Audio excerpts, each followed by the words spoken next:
اب ہم آتے ہیں سیدنا ابراہیم علیہ السلام کے قصے کی طرف، لیکن اس سے پہلے یہ وضاحت کر دیں کہ سیدنا ابراہیم علیہ السلام کے واقعے کے ساتھ چند دوسرے انبیاء علیہ السلام کے واقعات بھی وابستہ ہیں، مثلا سیدنا لوط علیہ السلام کا واقعہ، اس لیے کہ یہ سیدنا ابراہیم علیہ السلام کے بھتیجے بھی ہیں اور ان کے پیروکار بھی۔ اسی طرح آپ کے صاحبزادوں سیدنا اسماعیل اور سیدنا اسحاق علیہ السلام کے واقعات ساتھ ساتھ چلتے ہیں۔ اس کی وجہ یہ ہے کہ سیدنا اسماعیل علیہ السلام کی ولادت کے وقت ابراہیم علیہ السلام کی عمر 87 سال تھی، اور سیدنا اسحاق علیہ السلام کی پیدائش کے وقت سیدنا ابراہیم علیہ السلام کی عمر 100 سال تھی، جبکہ سیدنا ابراہیم علیہ السلام کی کل عمر 175 سال ہوئی، اس لیے ان کے واقعات ساتھ ساتھ چلتے ہیں۔ ابراہیم علیہ السلام کا قصہ سناتے ہوئے ان حضرات کا ذکر ساتھ ساتھ ضرور آئے گا، تو آئیے شروع کرتے ہیں قصہ ابراہیم علیہ السلام کا۔ صالح علیہ السلام کے بعد اللہ تعالیٰ نے سیدنا ابراہیم علیہ السلام کو مبعوث فرمایا۔ ابراہیم علیہ السلام جد الانبیاء ہیں، عظیم المرتبت اور اولو العزم پیغمبر ہیں۔ آپ کے والد کا نام طارخ تھا، جبکہ اس کا لقب آزر تھا۔ آزر مدد کرنے والے کو کہتے ہیں۔ یہ شخص اپنے قبیلے کے افراد کی مدد کیا کرتا تھا، غمخواری کرتا تھا، اس لیے اس کا لقب آزر مشہور ہو گیا تھا۔ قرآن مجید میں ابراہیم علیہ السلام کا قصہ 73 مقامات پر ذکر ہوا ہے۔ یہ 73 مقامات 25 سورتوں میں ہیں، اور یہ بات ابراہیم علیہ السلام کے بلند مرتبت ہونے پر دلالت کرتی ہے۔ ابراہیم علیہ السلام بھی سام بن نوح علیہ السلام کی نسل سے ہیں۔ آپ کی پیدائش عراق کے مشہور شہر بابل میں ہوئی۔ یہ عراق کے شمال میں واقع تھا اور آج بھی موجود ہے۔ بہت بڑا شہر ہے، اس وقت بھی بڑی آبادی پر مشتمل تھا۔ یہاں بت پرستی عام ہو چکی تھی۔ اللہ تعالی سورۃ العنکبوت آیت 25 میں فرماتے ہیں، ابراہیم نے کہا کہ تم نے جن بتوں کی پرستش اللہ کے سوا کی ہے، انہیں تم نے اپنی آپس کی دنیاوی دوستی کے بنا پر معبود ٹھہرا لیا ہے۔ مطلب یہ کہ وہ لوگ اللہ کی عبادت بتوں کو اللہ کا شریک ٹھہرا کر کرتے تھے۔ ابراہیم علیہ السلام نے اپنے باپ سے اور اپنی قوم سے کہا کہ یہ مورتیاں جن کے تم مجاور بنے بیٹھے ہو کیا ہیں؟ انہوں نے جواب دیا، ہم نے اپنے باپ دادوں کو انہی کی عبادت کرتے پایا ہے۔ اللہ تعالیٰ ان کے بارے میں فرماتے ہیں، اے نبی، انہیں ابراہیم علیہ السلام کا قصہ سنا دو، جبکہ انہوں نے اپنے باپ اور اپنی قوم سے فرمایا، تم کس کی عبادت کرتے ہو؟ کہنے لگے، بتوں کی، ہم تو برابر ان کے مجاور بنے بیٹھے ہیں۔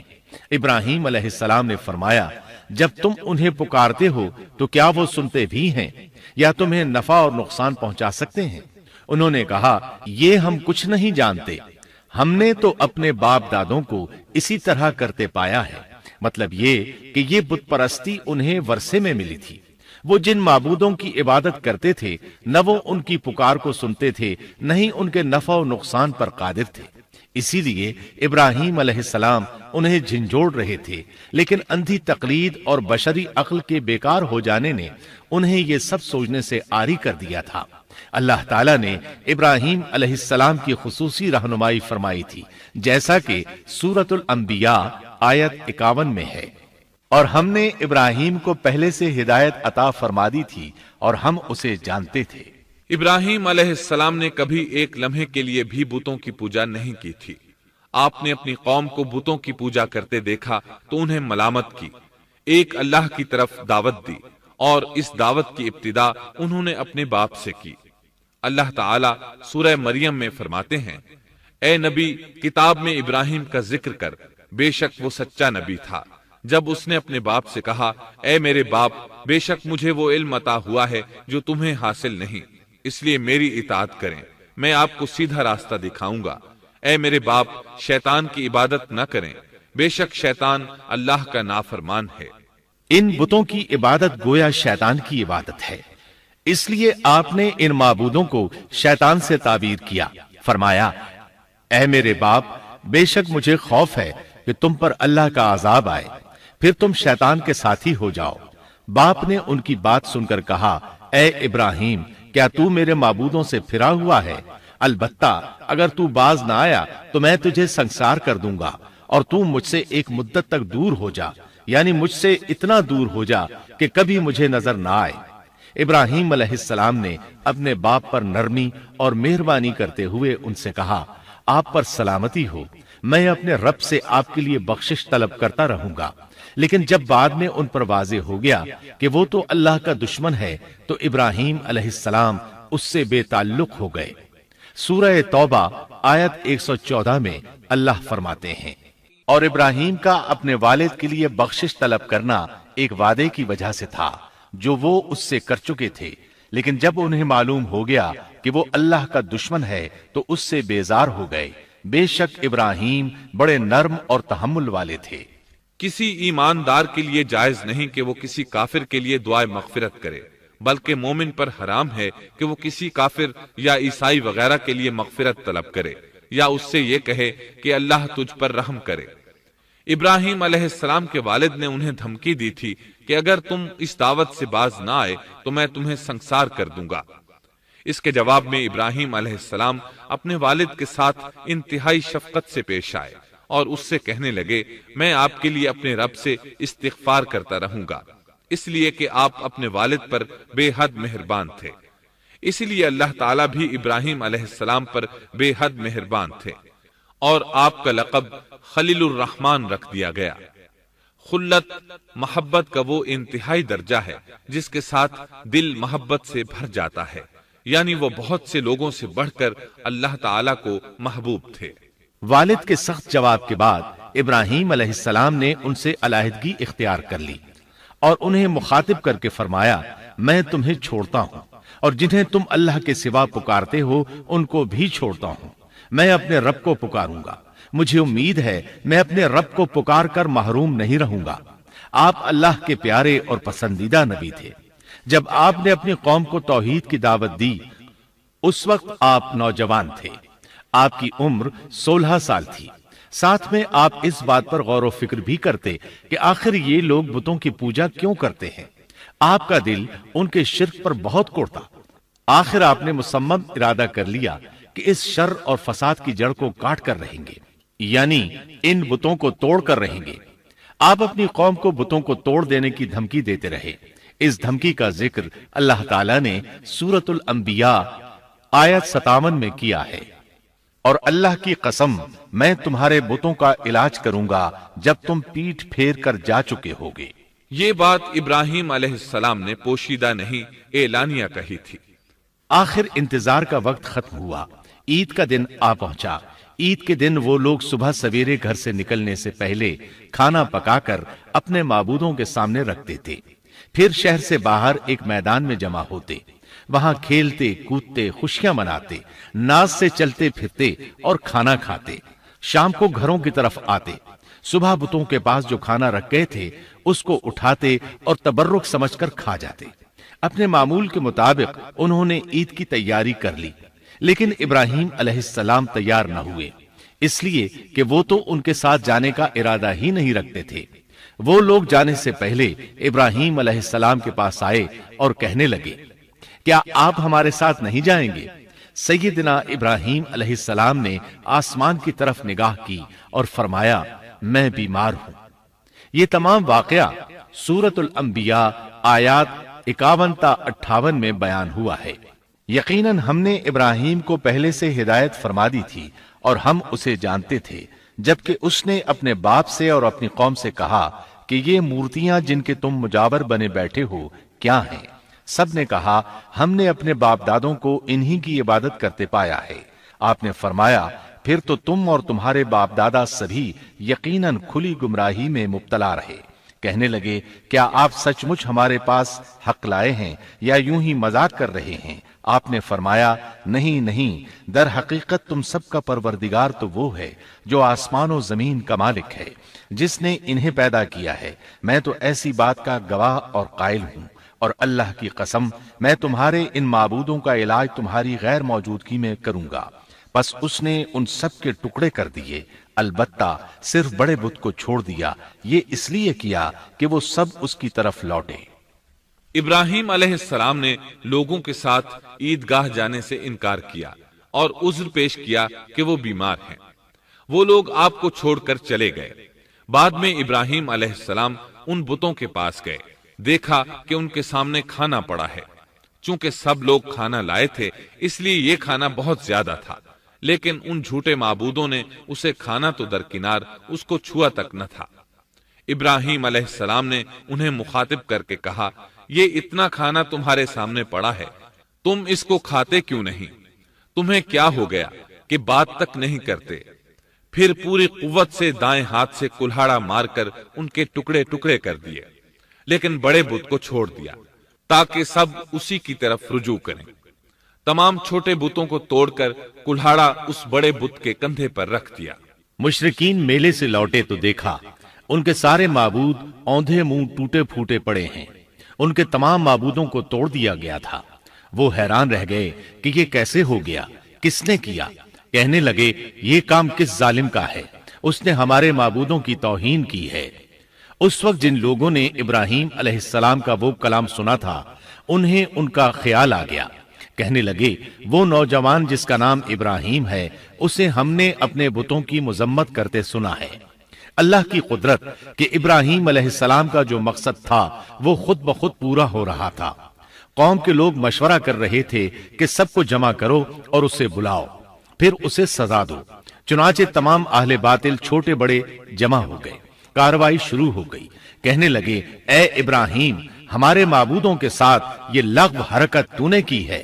ابراہیم علیہ السلام نے جواب دیا، یہ کام تو اس بڑے بت کا ہے، مجھ سے کیوں پوچھتے ہو؟ تم اپنے معبودوں سے کیوں نہیں پوچھ لیتے کہ ان کے ٹکڑے کس نے اڑائے ہیں؟ ابراہیم علیہ السلام کا جواب سن کر وہ سب سوچ میں پڑ گئے، پھر کہنے لگے، ہم نے بڑی غلطی کی، اپنے معبودوں کے پاس کسی کو حفاظت کے لیے نہیں چھوڑا۔ اس قدر واضح بات محسوس کر کے بھی وہ ظالم ایمان نہ لائے، بلکہ شیطان نے ان کے دلوں میں وسوسہ ڈالا اور انہوں نے غور و فکر کر کے کہا، اے ابراہیم، کیا تمہیں علم نہیں؟ یہ تو بے زبان ہیں، یہ بول نہیں سکتے۔ اب ابراہیم علیہ السلام نے فرمایا، تب پھر تم اللہ کے سوا اس چیز کی عبادت کرتے ہو جو تمہیں کچھ بھی نفع نہ دے سکے اور نہ نقصان پہنچا سکے۔ تعجب ہے تم پر اور ان پر بھی جنہیں تم اللہ کے سوا پکارتے ہو، کیا تم میں بالکل عقل نہیں؟ اس طرح ابراہیم علیہ السلام نے ان پر حقیقت خوب اچھی طرح واضح کر دی۔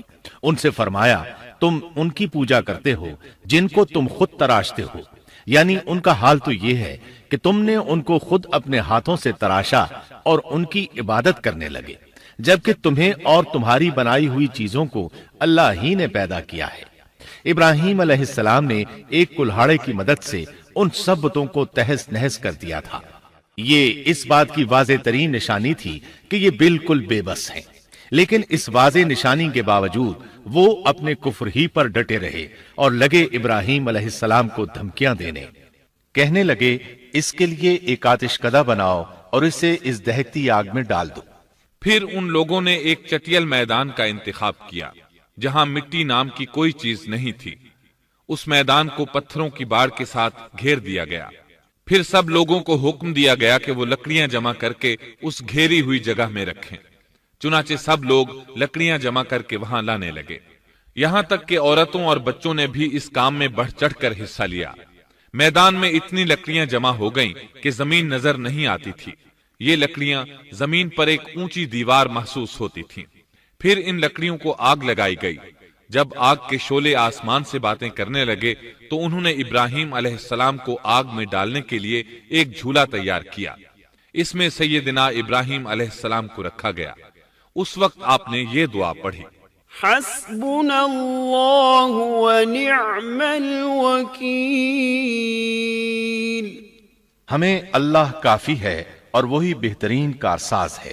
یہ کلمہ ہر محتاج اور مصیبت زدہ کو پڑھنا چاہیے۔ بخاری میں ہے، رسول اللہ صلی اللہ علیہ وسلم نے فرمایا، حسبنا اللہ ونعم الوکیل ابراہیم علیہ السلام نے اس وقت فرمایا تھا جب انہیں آگ میں پھینکا جانے لگا تھا۔ مطلب یہ کہ ہم اللہ ہی پر بھروسہ کرتے ہیں، اس کے سوا ہمارا کسی پر بھروسہ نہیں۔ بعض روایات میں یہ بھی ہے کہ جب ابراہیم علیہ السلام کو آگ میں ڈالا جانے لگا تو جبریل علیہ السلام آئے اور کہا، اے ابراہیم، کوئی حاجت ہے تو میں حاضر ہوں۔ ابراہیم علیہ السلام نے فرمایا، اگر تم اپنی مرضی سے آئے ہو تو مجھے تمہاری کوئی ضرورت نہیں۔ ایک دوسری روایت میں ہے کہ بارش کے فرشتے نے حاضر ہو کر کہا تھا، اے ابراہیم مجھے حکم دیجئے میں بارش برسا کر اس آگ کو بجھا دوں، لیکن ایسی تمام روایات ضعیف ہیں۔ یوں بھی اللہ کا حکم ان سے پہلے کام کرنے والا تھا۔ اللہ تعالیٰ سورہ انبیاء آیت 69 اور 70 میں فرماتے ہیں، ہم نے کہا اے آگ ابراہیم پر ٹھنڈی ہو جا اور سلامتی والی ہو جا، گو انہوں نے ابراہیم کا برا چاہا لیکن ہم نے انہیں ہی نقصان پانے والا کر دیا۔ چنانچہ جب ابراہیم علیہ السلام کو آگ میں ڈالا گیا تو وہ ٹھنڈی ہو گئی۔ ابن عباس رضی اللہ عنہما فرماتے ہیں، اگر اللہ تعالیٰ آگ سے یہ نہ فرماتے کہ سلامتی والی ٹھنڈی ہو جا تو وہ اس قدر سرد ہو جاتی کہ اس کی ٹھنڈک سے تکلیف محسوس ہوتی۔ گویا آگ بھی اللہ کے حکم کے بغیر نہیں جلا سکتی، چھری اللہ کے حکم کے بغیر نہیں کاٹ سکتی، اس لیے کہ یہ بھی اللہ کی مخلوق ہیں اور ان کی قدرت بھی اللہ کے پاس ہے۔ وہ چاہے تو ان کو قدرت عطا کر دے، چاہے تو قدرت واپس لے لے۔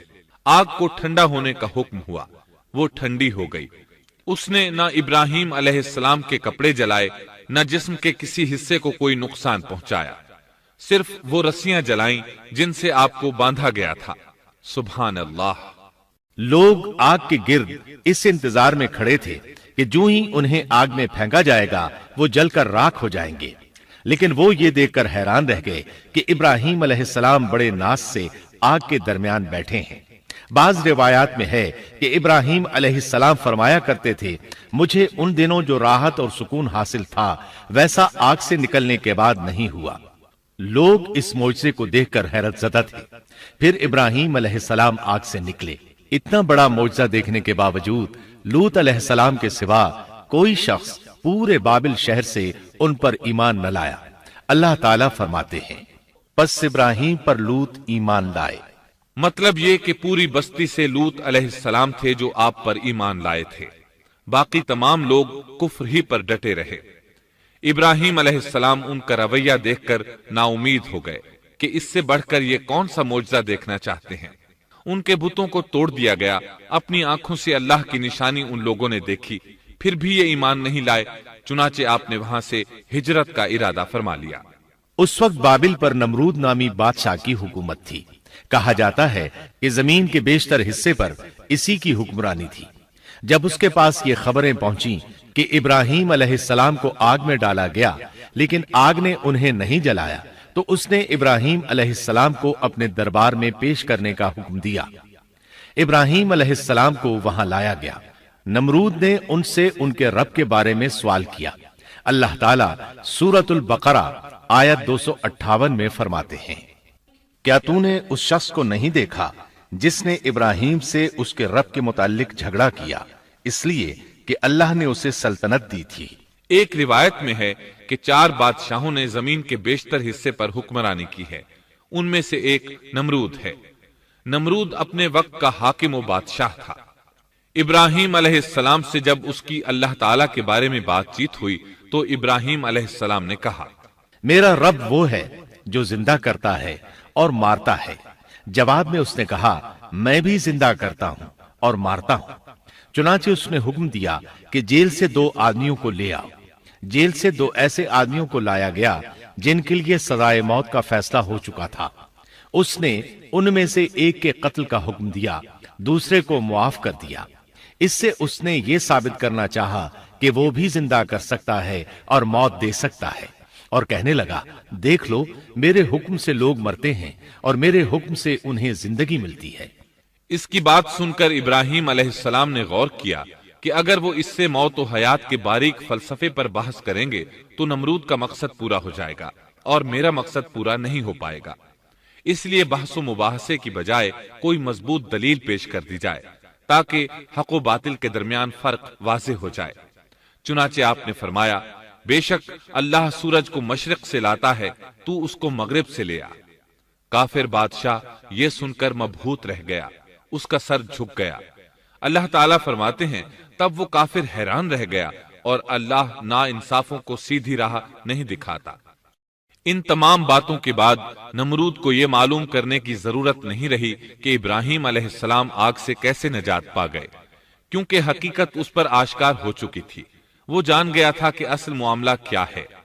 چنانچہ اس نے ابراہیم علیہ السلام سے کہا، آپ اس ملک سے نکل جائیے، ہم آپ کو یہاں نہیں رہنے دیں گے۔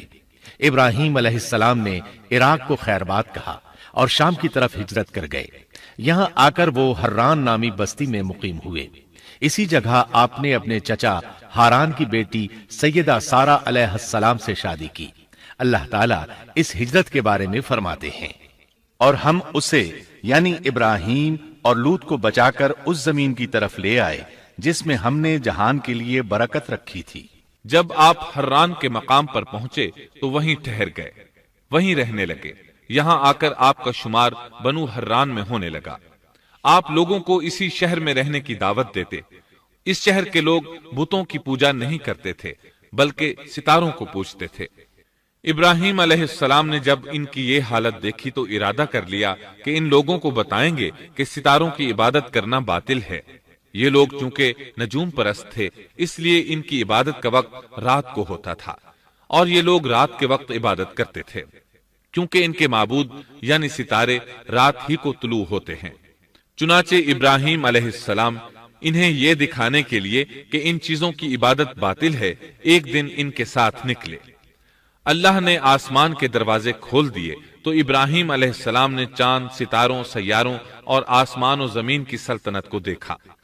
اللہ تعالیٰ نے ابراہیم علیہ السلام سے تمام پردے ختم کر دیے جو عام طور پر لوگوں کی آنکھوں پر ہوتے ہیں، اور انہوں نے وہ کچھ دیکھا جسے آج کی رصد گاہیں بھی نہیں دیکھ سکتی۔ اللہ تعالیٰ سورۃ الانعام آیت 75 میں فرماتے ہیں، اور اسی طرح ہم نے ابراہیم کو آسمان اور زمین کی سلطنت کا مشاہدہ کرا دیا تاکہ وہ یقین کرنے والوں میں سے ہو جائے۔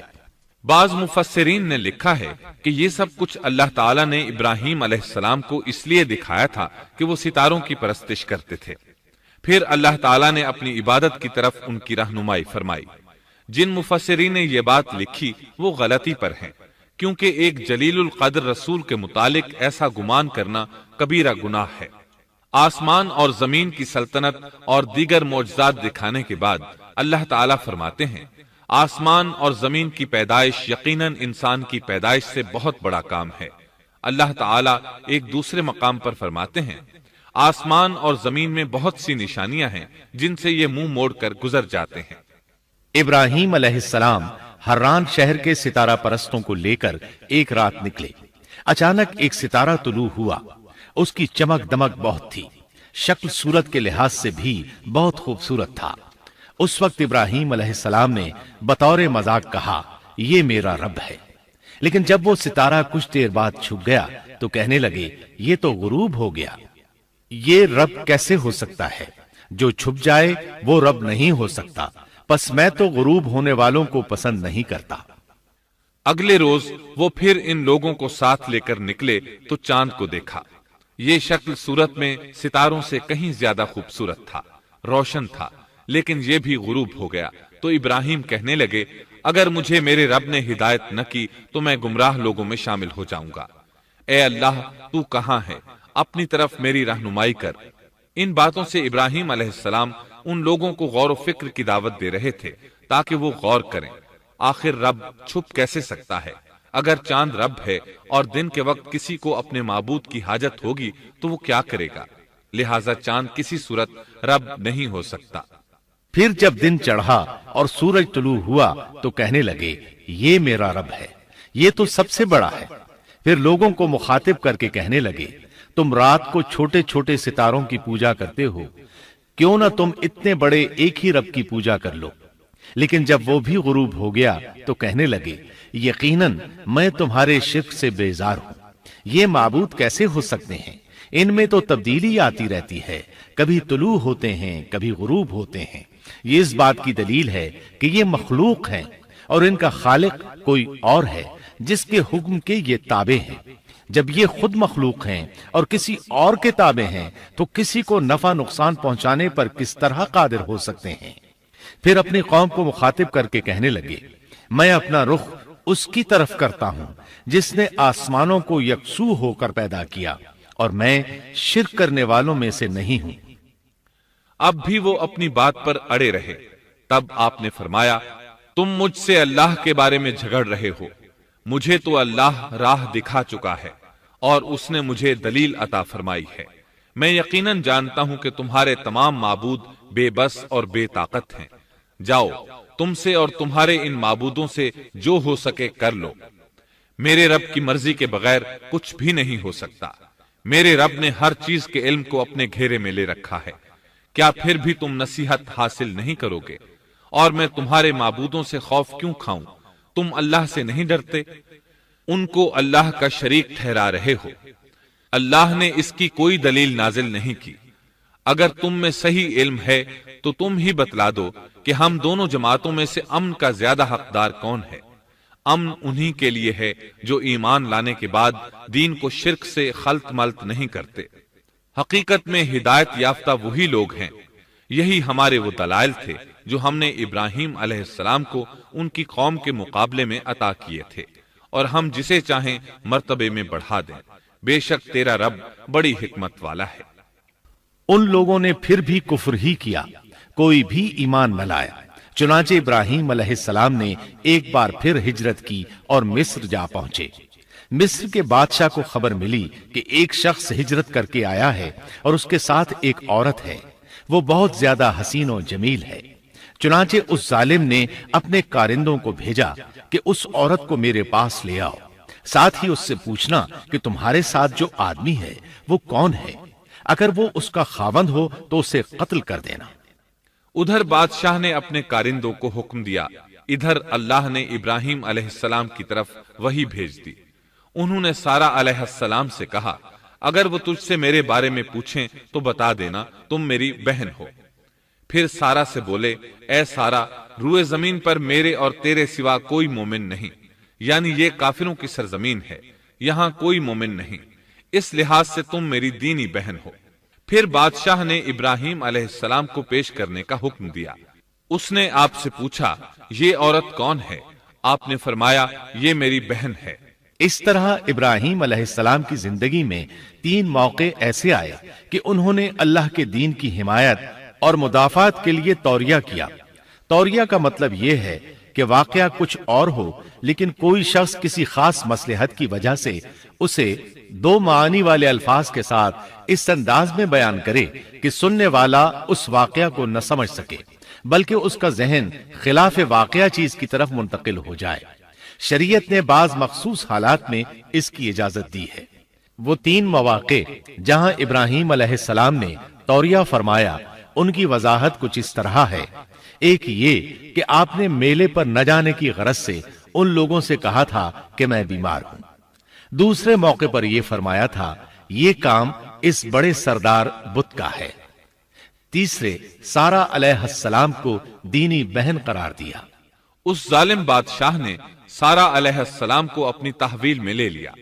جب سارہ علیہ السلام کو معلوم ہوا کہ وہ ایک بدکار شخص ہے تو انہوں نے اللہ تعالیٰ سے دعا کی، اے اللہ تجھے معلوم ہے میں تجھ پر اور تیرے نبی پر ایمان لائی ہوں اور اپنے جسم کو اپنے خاوند کے سوا ہر ایک سے محفوظ رکھا ہے، لہٰذا آپ اس کافر کو مجھ پر مسلط نہ کیجیے گا۔ چنانچہ اس کافر بادشاہ نے جب سیدہ سارہ کو پکڑنے کے لیے اپنا ہاتھ بڑھایا تو اس کا ہاتھ شل ہو گیا اور اپنی جگہ پر جم گیا۔ وہ لگا چیخ پکار کرنے، اس میں اتنی طاقت نہ رہی کہ اپنے ہاتھ کو حرکت دے سکے۔ اس کی آواز سن کر اس کے محافظ بھاگے ہوئے آئے، انہوں نے اس کے ہاتھ کو چھڑانا چاہا لیکن چھڑا نہ سکے۔ اس کی یہ حالت دیکھ کر سیدہ سارہ خوف زدہ ہو گئیں۔ انہوں نے سوچا اگر یہ مر گیا تو لوگ کہیں گے اسے میں نے قتل کیا ہے۔ چنانچہ انہوں نے اللہ سے دعا کی کہ اسے چھوڑ دیا جائے۔ اللہ تعالیٰ نے آپ کی دعا قبول کر لی، اس کا ہاتھ ٹھیک ہو گیا، لیکن وہ ظالم پھر بھی نہ ڈرا۔ اس نے ایک بار پھر آپ کی طرف ہاتھ بڑھایا، اس کا ہاتھ پھر شل ہو گیا۔ سیدہ سارہ نے پھر دعا کی، وہ دوبارہ ٹھیک ہو گیا، وہ پھر بھی باز نہ آیا۔ تیسری بار پھر اس نے ان کی طرف ہاتھ بڑھایا، اس بار بھی اس کا ہاتھ شل ہو گیا۔ اب وہ سیدہ سارہ علیہ السلام سے کہنے لگا، اب کی بار اگر تو مجھے اس مصیبت سے نجات دلائے گی تو میں تجھے چھوڑ دوں گا اور کبھی تیرے آڑے نہیں آؤں گا۔ چنانچہ سیدہ سارہ علیہ السلام نے اللہ تعالی سے دعا کی، وہ ٹھیک ہو گیا۔